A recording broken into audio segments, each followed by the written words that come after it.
Hi everyone, welcome back to my YouTube channel Krishna law classes. तो हम देख रहे थे एमपी लैंड रेवेन्यू एक्ट के कुछ इंपॉर्टेंट एमसीक्यूज। तो चलिए स्टार्ट करते हैं। खसरा या किन्हीं अन्य भू अभिलेखों में प्रविष्टि के संबंध में विवाद की अवधारणा यानी शुद्धिकरण करने की शक्ति तहसीलदार को किस धारा के अंतर्गत प्राप्त है? तो धारा 116 के अंतर्गत। तो यहाँ से दो क्वेश्चन बनते हैं कि खसरा या किन्हीं अन्य भू अभिलेखों प्रविष्टि के संबंध में विवाद की अवधारणा करने की शक्ति किसे प्राप्त है? तहसीलदार को। और किस धारा में? धारा 116 में। नेक्स्ट क्वेश्चन है, कोई व्यक्ति जिसके अधिकारों या हितों को अभिलेख या रजिस्टर में दर्ज किया जाना आवश्यक हो, किसी राजस्व अधिकारी या राजस्व निरीक्षक या पटवारी द्वारा लिखित अध्यपेक्षा द्वारा अध्यपेक्षा की जाने की तारीख से कितने दिन के भीतर जानकारी या दस्तावेज निरीक्षण के लिए देगा या पेश करेगा? तो विद इन 1 मंथ। ठीक। नेक्स्ट क्वेश्चन है, कोई व्यक्ति धारा 118 के अंतर्गत अपेक्षित अवधि के भीतर जानकारी या दस्तावेज नहीं देता है तो तहसीलदार उसे दंडित कर सकता है कितने? 1000 रुपीज़ से अनधिक शास्ति से। ठीक है, 1000 रुपये से अनधिक शास्ति से, यदि वो 118 के अंतर्गत अपेक्षित अवधि के भीतर जानकारी या दस्तावेज पेश नहीं करता है तो। नेक्स्ट क्वेश्चन इज, अधिकार या हक के बारे में कोई व्यक्ति सूचना देने के लिए बाध्य है कब? धारा 118 में। और नेक्स्ट क्वेश्चन है, धारा 126 के अंतर्गत सदोष कब्जा रखने वाले व्यक्ति को संक्षिप्त बेदखल कौन कर सकेगा? तो ये कर सकेगा तहसीलदार। जो सदोष कब्जा रखे हुए हैं कहाँ पर? सेक्शन 126 के अंतर्गत बेदखल करेगा तहसीलदार। सदोष कब्जाधारी की तहसीलदार संक्षिप्त बेदखल कर सकेगा। ये तो हमने देख लिया 126 में, सेम वही क्वेश्चन है। और नेक्स्ट चलते हैं, धारा 126 के अधीन संक्षिप्त बेदखल व्यक्ति भूमि पर अपना हक स्थापित करने के लिए बेदखल की तारीख से कितने 1 वर्ष के भीतर सिविल वाद संस्थित कर सकेगा? यदि किसी को बेदखल किया गया है तो अपनी भूमि में अपना हक स्थापित करने के लिए यदि वो वाद लाना चाहता है तो कितने विद इन 1 ईयर के अंतर्गत सिविल वाद ला सकेगा। नेक्स्ट क्वेश्चन इज,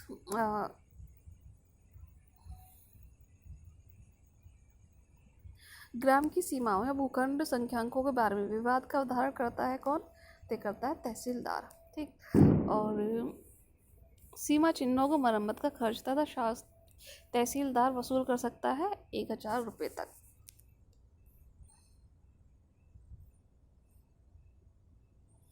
एक 117 के अधीन सीमांकन एवं सीमा चिन्हों का निरीक्षण मरम्मत या नवीकरण हेतु उत्तरदायी है। तो ये सीमा चिन्ह से लगे भूमि का धारक। ठीक है। सीमा चिन्ह का मरम्मत या सीमा पंक्तियों का निरीक्षण धारक द्वारा न कराए जाने पर यह कौन निष्पादित कराता है? तो तहसीलदार कराएगा। सीमांकन के बारे में सीमा चिन्हों को समुचित करके अवस्था में बनाए रखने की या कोई विवाद उठने की दशा में मामला निश्चित किया जाएगा किसके द्वारा? कलेक्टर के द्वारा।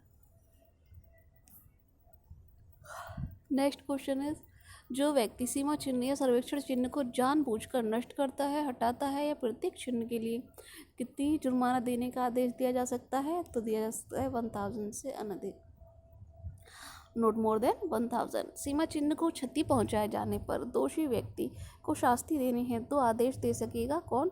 अन्य राजस्व अधिकारी जो सशक्त हो। ठीक। और सीमा चिन्ह को जानबूझकर नष्ट करने या हटाने वाले व्यक्ति पर शास्ति देने का आदेश तहसीलदार या अन्य सशस्त्र राजस्व अधिकारी देता है धारा 130 के अंतर्गत।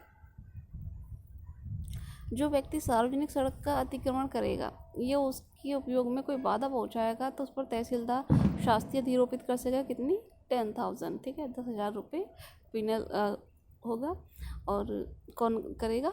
तहसीलदार। नेक्स्ट क्वेश्चन इज, धारा 131 के अंतर्गत मार्ग अधिकार तथा अन्य प्राइवेट सुखाचार संबंधी विवाद को विनिश्चय किया जा सकेगा? तो ये किया जा सकेगा तहसीलदार के द्वारा, मार्ग अधिकार और अन्य प्राइवेट सुखाचार संबंधी विवाद को। और धारा 131 के अधीन पारित बाधा हटाने की तहसीलदार के आदेश को जो व्यक्ति अवज्ञा करेगा वह धारा 132 के अंतर्गत शास्ति हेतु दायी होगा, धारा 10,000 रुपये तक। ठीक है।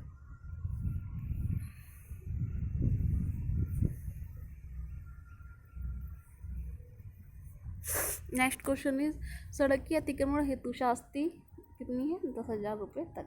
ठीक। और सार्वजनिक सड़क से या सार्वजनिक भूमि में बाधा हटाए जाने के आदेश के बावजूद यदि उत्तरदायी व्यक्ति बाधा नहीं हटाता है तो तहसीलदार बाधा हटवा सकेगा और ऐसे व्यक्ति पर शास्ति निरूपित कर सकेगा। कितनी? वही 10,000 रुपये।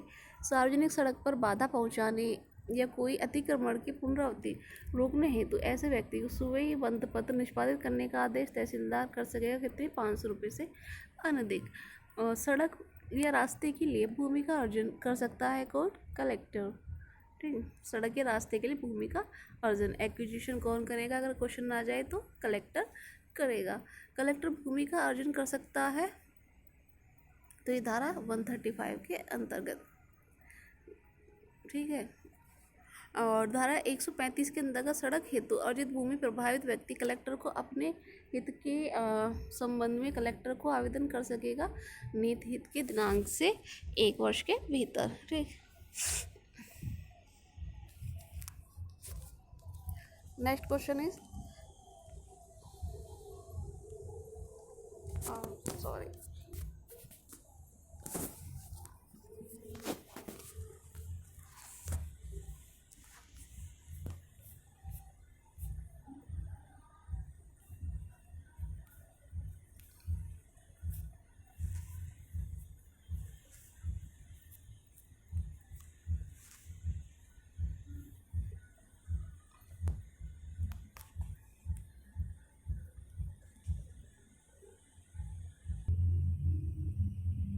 निस्तार पत्रक से संबंधित विषयों का उल्लेख किस धारा में है? वेरी इंपॉर्टेंट, सेक्शन 135 में। और राज्य सरकार कर्तव्य वृक्षों को काटने पर रोक लगा सकती है सेक्शन 240 के अंतर्गत। इमारती लकड़ी काटने पर यदि सरकारी वनों से इमारती लकड़ी को काटता है तो ऐसे व्यक्ति को दंडित कर सकता है कौन? उपखंड अधिकारी। सरकारी वनों से इमारती लकड़ी काटने पर व्यक्ति दंडित किया जा सकता है कितने? 50,000 रुपये से अनधिक। ठीक है। Not more than 50,000 rupees. वाजिब उल अर्ज का प्रावधान सेक्शन 242 में है। ठीक। और नेक्स्ट क्वेश्चन है, ये इंपॉर्टेंट है, 242 पूछा जाता है वाजिब उल अर्ज के बारे में।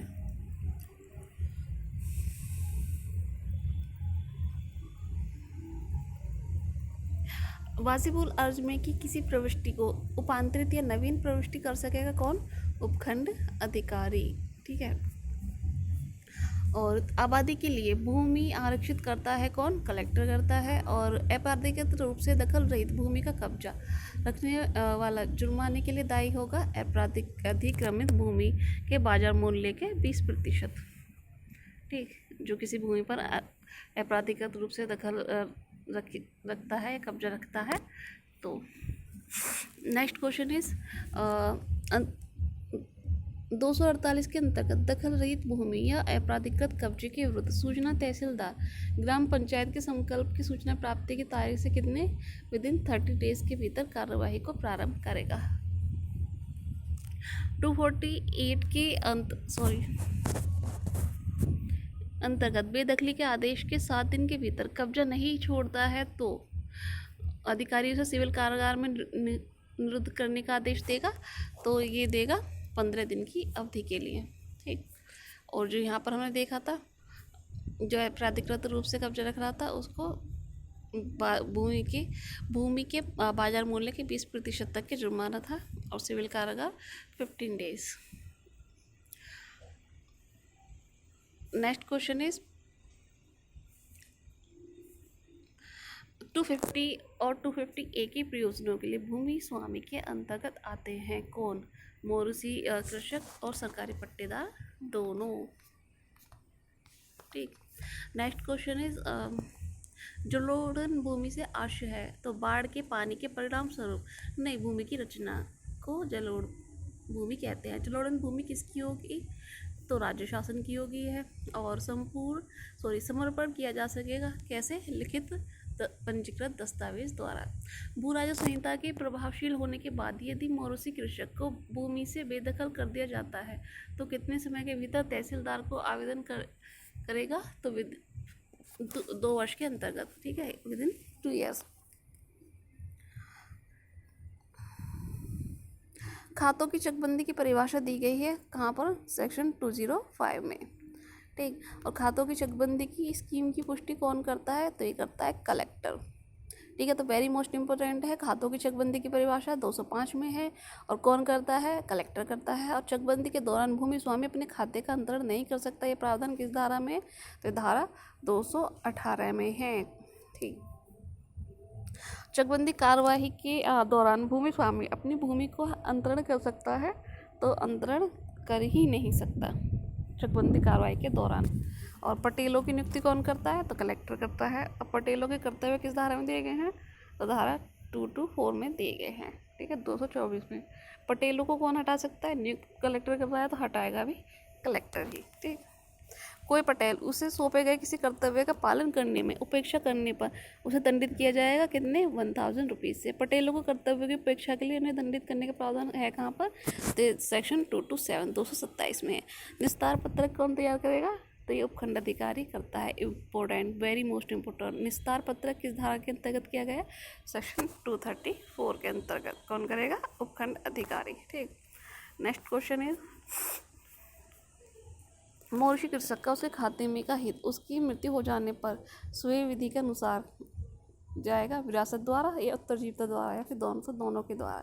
मौर्षि कृषक का उसके खाते में का कृषकाधिकार समाप्त किया जा सकता है उपखंड अधिकारी के द्वारा। मौर्षि कृषक का उसके खाते में का कृषक उपखंड अधिकारी द्वारा समाप्त किया जा सकता है, तो किन किन विधि से, जबकि उसने कृषि वर्ष में उस वर्ष के लिए ऐसी भूमि की लगान नियत तारीख को नहीं दिया है। ठीक है, और उसने कोई ऐसा कार्य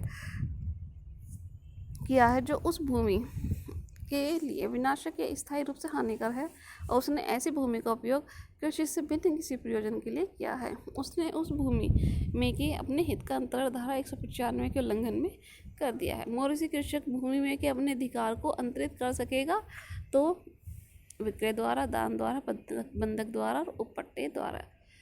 मौर्षि कृषक द्वारा या उसकी ओर से भूमि में के अधिकार का उपट्टा किया जा सकता है जब वह धारा 168 के उपधारा 2 में वर्णित किसी प्रवर्ग का है।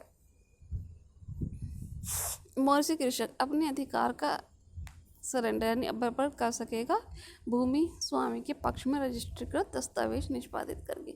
मौर्षि कृषक भू स्वामी के पक्ष में धारित भूमि अभ्यर्पण कृषि वर्ष प्रारंभ होने के कम से कम इतने 30 डेज पूर्व अधिकार का अभ्यर्पण कर सकेगा।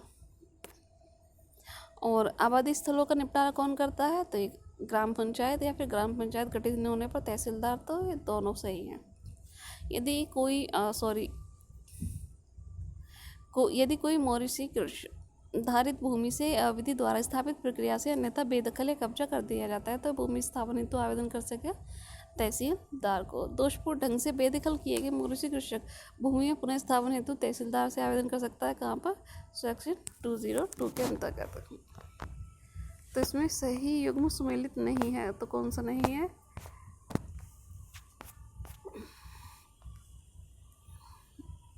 नेक्स्ट क्वेश्चन पे चलते हैं।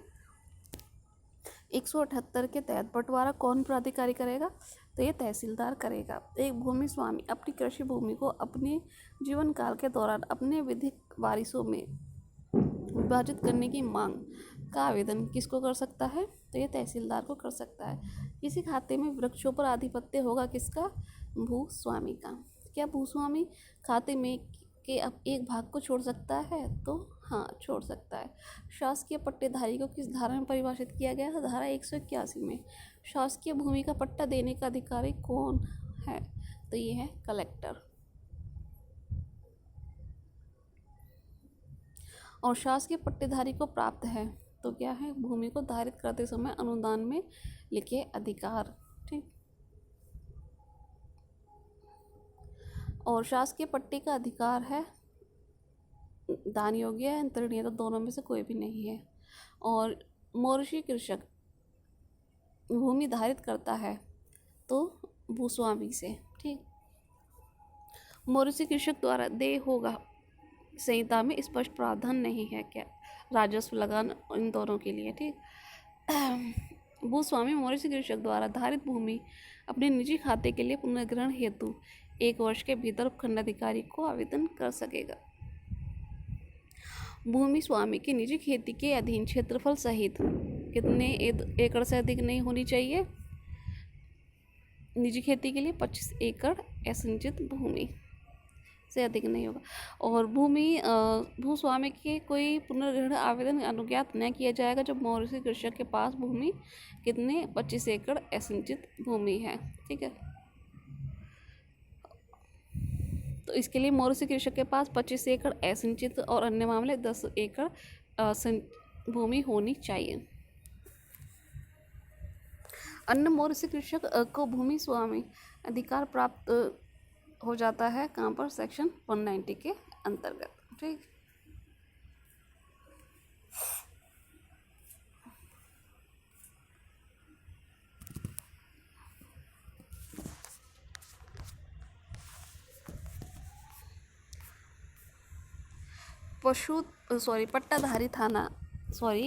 पट्टाधारी माना जाएगा क्या? यदि व्यक्ति अपने बैलों से खेती करता है, यदि व्यक्ति अपनी लागत से खेती करता है, या भूमि के उपयोग को निश्चित काल के लिए प्रतिफल के बदले में लेने वाला व्यक्ति, तो ये उपरोक्त सभी हैं। पट्टे की शर्तों के उल्लंघन पर भूस्वामी द्वारा आवेदन देने पर कौन अभिधारी बेदखली का आदेश दे सकेगा? तो तहसीलदार, कलेक्टर, खंडाधिकारी, तीनों। पट्टा ग्रहीता को धारा 168 के तहत निष्कासित करने के लिए क्या सिद्ध करना आवश्यक नहीं है? तो विलंब से लगान देना।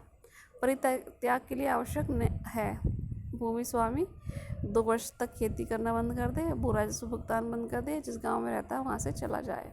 तो उपरोक्त सभी। मध्य प्रदेश भू राजस्व संहिता के अंतर्गत अपने अधिकारों को त्यागने की सूचना तहसीलदार को कृषि वर्ष प्रारंभ होने की तिथि से कितने दिन पूर्व देनी चाहिए? 30 डेज। ठीक है, और परित्याग की भूमि के लिए वैध व्यक्ति द्वारा कितने समय तक तहसीलदार को आवेदन दिया जा सकता है? तो ये 3 वर्ष तक। और नेक्स्ट क्वेश्चन है, यदि कोई भूमि स्वामी मध्य प्रदेश भू राजस्व संहिता की धारा 176 के अंतर्गत तहसीलदार द्वारा कब्जा की गई भूमि को वापस लेना चाहता है तो उसे आवेदन देना होगा कहाँ पर? आगामी कृषि वर्ष आरंभ के 3 वर्ष के अंदर। और खाते के विभाजन हेतु आवेदन के संदर्भ में यदि स्वत्व संबंधी प्रश्न उठाया जाता है तो तहसीलदार उसकी कार्रवाई को क्या करेगा? 3 माह की कालावधि तक के लिए रोक देगा। ठीक,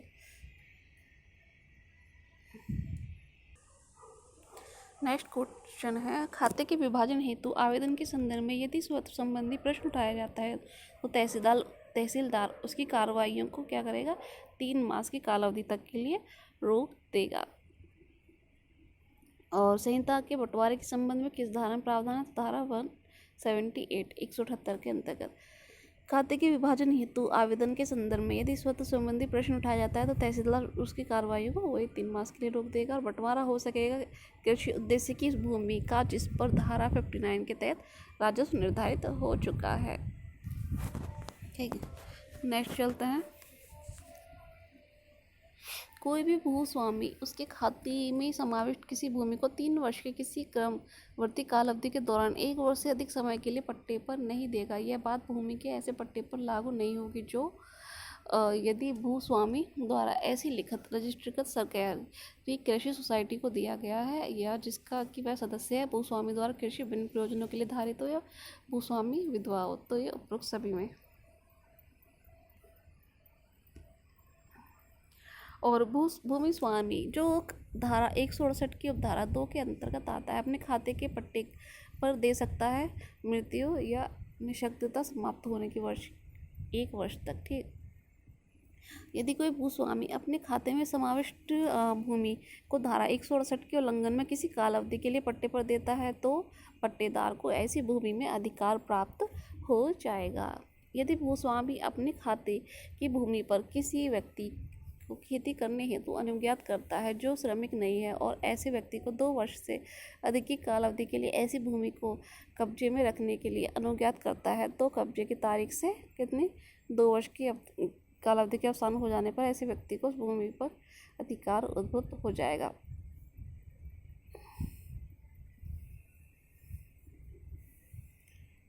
और नेक्स्ट क्वेश्चन है, धारा 165 उपधारा 6 के अधीन आदिम जनजाति क्षेत्र का जनजाति क्षेत्र कृषि भूमि का अन्वेषण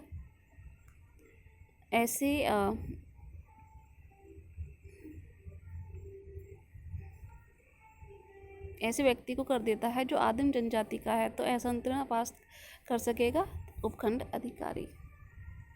और नेक्स्ट क्वेश्चन है मौरूसी कृषक द्वारा धारित भूमि के संबंध में अधिकतम लगान कितना भू राजस्व के चौगुने से होगा। ठीक, पट्टा होगा तो बटाई। कौन भूस्वामी 3 वर्ष की किसी क्रमवर्ती कालावधि के लिए कृषि भूमि को पट्टे पर दे सकता है? तो अविवाहित स्त्री, विधवा, विकलांग व्यक्ति, उपरोक्त सभी। कौन भूमि स्वामी अपनी भूमि को पट्टे पर नहीं दे सकता? तो जहाँ खाता संयुक्त हो वहाँ यदि एक खातादार विधवा हो और दूसरा खातेदार भिन्न प्रवर्ण का हो तो वह खाता, ठीक है, ये पट्टे पर नहीं दे सकता। और नेक्स्ट क्वेश्चन है भूमि स्वामी के हित का उसकी मृत्यु पर न्यागमन विधि हो जाएगा तो उसकी व्यक्तिगत विधि के अनुसार। और भूस्वामी को अपनी भूमि अंतरित करने का अधिकार किस धारा के अधीन दिया गया है? 165 में। और यदि आदिम जनजाति के किसी भूमि स्वामी को भूमि से विधि के सम्यक अनुक्रम में अन्यथा बेदखल कर दिया गया है तो वह पुनः स्थापन के लिए आवेदन कर सकेगा 2 माह के भीतर।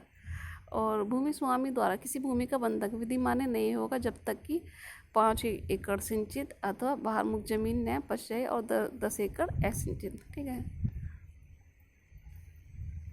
और नेक्स्ट क्वेश्चन है भूमि स्वामी द्वारा किसी भी भूमि का भोग बंधक विधि मान्य नहीं होगा यदि वह 6 वर्ष से अधिक के लिए है।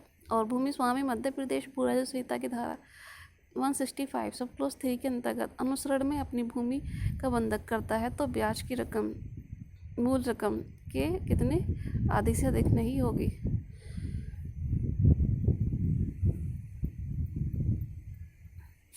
नेक्स्ट क्वेश्चन है भूमि स्वामी द्वारा संहिता के तहत बंधक मान्य है यदि भूमि स्वामी बंधक के बाद 10 एकड़ असिंचित भूमि और प्रभार मुक्त बचे।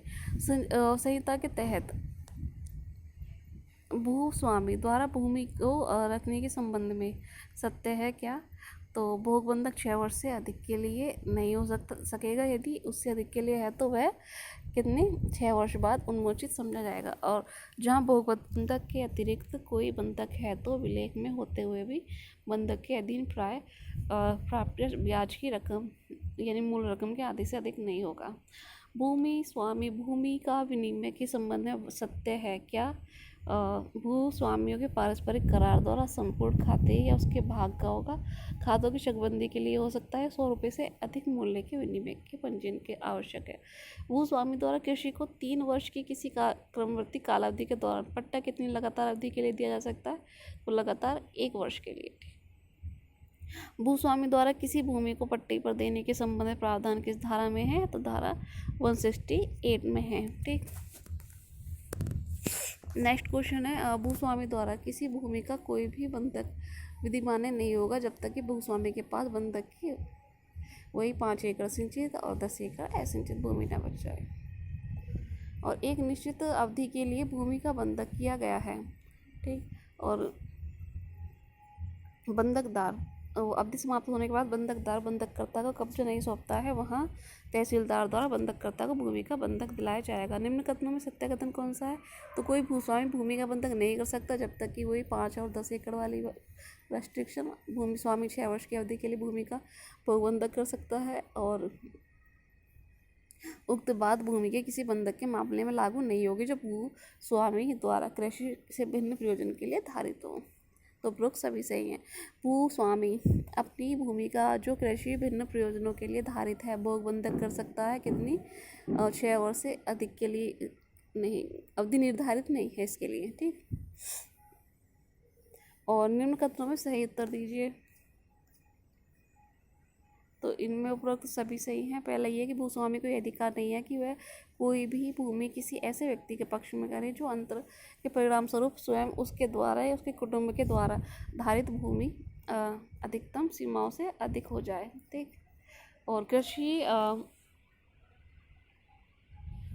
से भिन्न प्रयोजनों के लिए धारित भूमि अंतरण की दशा में अधिक सीमा का नियम नहीं होता है किसी सार्वजनिक धार्मिक या पूर्ण प्रयोजनों के लिए स्थापित किसी संस्था के पक्ष में किए गए बंधक के संबंध में अधिकतम सीमा लागू नहीं होती है।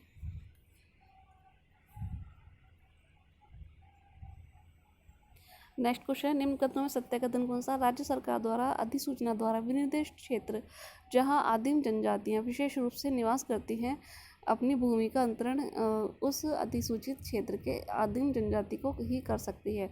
अधिसूचित क्षेत्र के बाहर रहने वाली जनजाति अपनी भूमि का अंतरण ऐसे व्यक्ति को जहां जनजाति नहीं है कलेक्टर की अनुज्ञा से अंतरण कर सकता है। और अधिसूचित क्षेत्र का आदिम जनजाति का सदस्य कृषि भूमि को छोड़कर अन्य भूमि में अधिकार ऐसे व्यक्ति को जो आदिम जनजाति का नहीं है कलेक्टर की पूर्व अनुमति से अंतरण कर सकता है। उक्त अंतरण से प्रभावित व्यक्ति ऐसे व्यवहार के 3 वर्ष के भीतर कलेक्टर से आवेदन किए जाने वैसे अंतरण का अनुसमर्थन या अनुसमर्थन करने से इनकार करने वाले आदेश पारित करेगा। तो उपरोक्त सभी सही है। जनजातीय भूमि के अंतरण पर प्रतिबंध लागू नहीं होता है किस किस पर?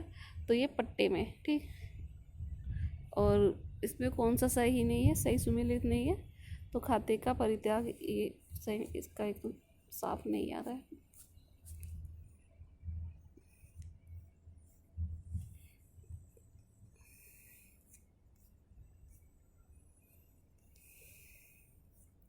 नेक्स्ट क्वेश्चन है, आदिम जनजाति के किसी भूमि स्वामी के खाते का पट्टा किया जा सकेगा आदिम जनजाति को, ठीक। और भू राजस्व के बकाया के तौर पर वसूली योग्य धन का उल्लेख है धारा 155 में।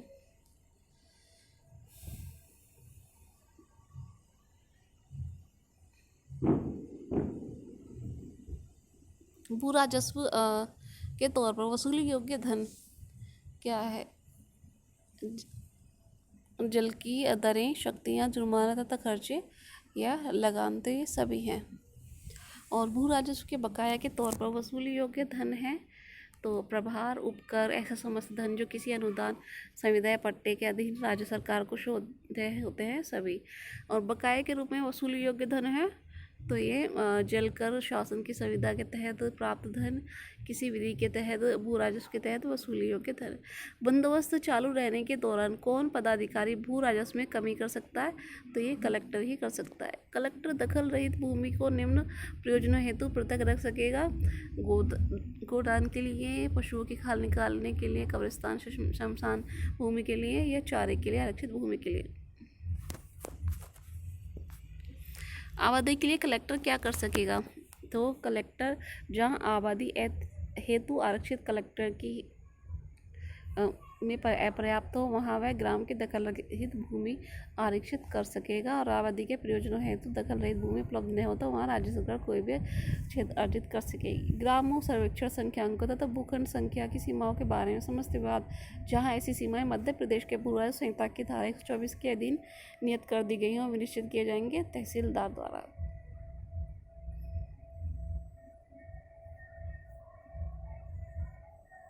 और मध्य प्रदेश भू राजस्व संहिता की धारा 124 के दिन सीमाएं नियत कर दिए जाने के बाद किसी भूमि का सदोष कब्जा रखने वाले व्यक्ति को जहां संक्षिप्त बेदखल कर दिया गया वहां वह उस भूमि पर अपना हक स्थापित करने के लिए ऐसी बेदखली की तारीख से कितने 1 वर्ष की कालावधि के भीतर सिविल वाद संस्थित कर सकेगा।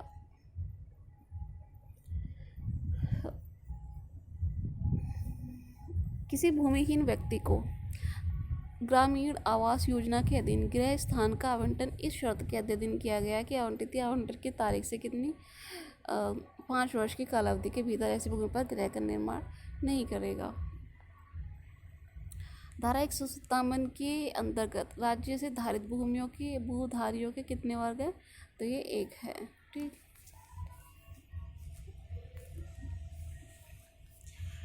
नेक्स्ट क्वेश्चन इज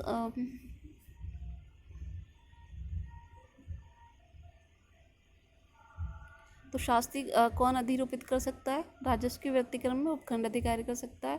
और भू राजस्व का भुगतान कर दिया जाना चाहिए कितनी विहित तारीख के पश्चात 1 माह के भीतर।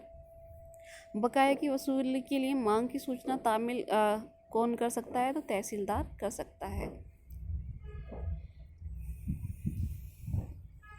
भू राजस्व के बकाये की वसूली के लिए निम्नलिखित में से कुर्की तथा विक्रय हो सकेगा। यदि बकायेदार कृषक हो तो यांत्रिक शक्ति द्वारा, और बकाये की वसूली के लिए बकायेदार की अचल संपत्ति की बिक्री का आदेश दे सकता है तो तहसीलदार दे सकता है। बकाये को वसूल किया जा सकता है बकायेदार के या की चल संपत्ति कुर्की एवं विक्रय द्वारा, खाते के पट्टे पर देकर अचल संपत्ति की कुर्की एवं विक्रय द्वारा।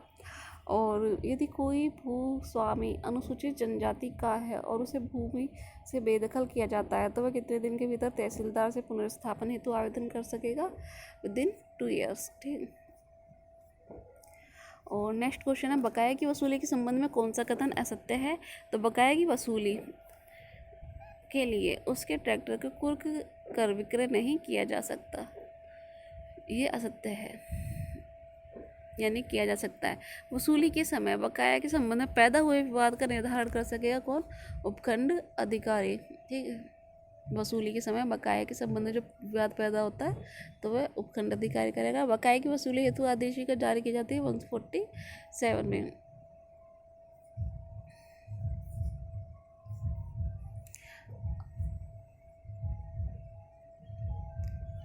147 सब क्लोज बी में निर्दिष्ट की गई आदेशिका खाते की कुर्की तथा विक्रय की अनुज्ञा उस दशा में नहीं देगा जहाँ की बकायेदार अनुसूचित क्षेत्र में 6 हेक्टेयर या 6 हेक्टेयर से कम भूमि धारित करता है।